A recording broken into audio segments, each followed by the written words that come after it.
Garry Paskwietz and Darrell Rideaux from Brian Kennedy Howard Jones Field.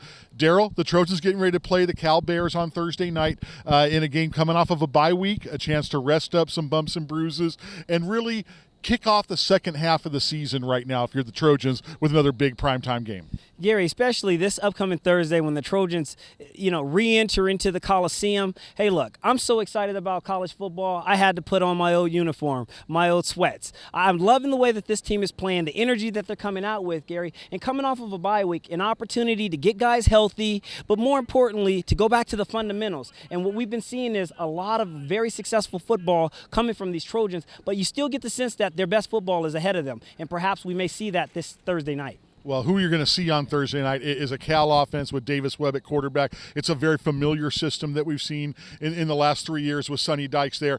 They throw the ball all over the place. They do mix in the run a little bit better, but it's going to be real important for the Trojans to not let these guys get out to an early good start. And statistically, this is an offense that, ranks in the top 10 in every statistical category, but the thing that can scare you if you're USC is not to get kind of sucked up into how they play their brand of football. You know that they're going to come out here, try to spread the ball out, and really try to put pressure on you. But if you're USC, you like the fact that you have a guy like Sam Darnold at quarterback, and the way that this USC defense is playing, this is the type of game that matches up and bodes well for this USC's defense. And let's talk about that right now. Clancy Pendergast, you are starting to build some momentum on the defensive side of the ball, and these are the kind of games that Clancy Pendergast was brought here before. Tell us why. Why does Clancy's defense work well against spread RPO teams? Yeah, well, when you think of Clancy Pendergast, you think of getting a lot of pressure on the quarterback, but it's not always the pressure and getting sacks that really makes this defense stand out. It's the athleticism of the linebacker positions, getting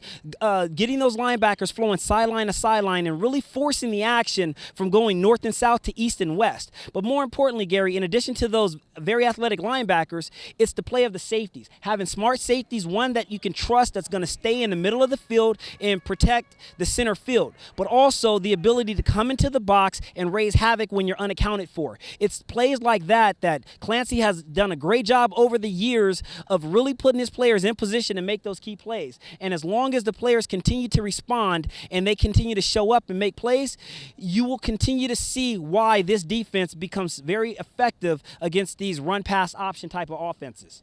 And that's a talk about the USC defense versus the Cal offense. You mentioned the Cal offense being top in some statistical categories. On the opposite side of the ball, Cal in the bottom three on defensive side. So an opportunity for the Trojans to put up a lot of points as well. From Brian Kennedy Howard Jones Field, for Darrell Rideaux, this is Garry Paskwietz. You're watching WeAreSC.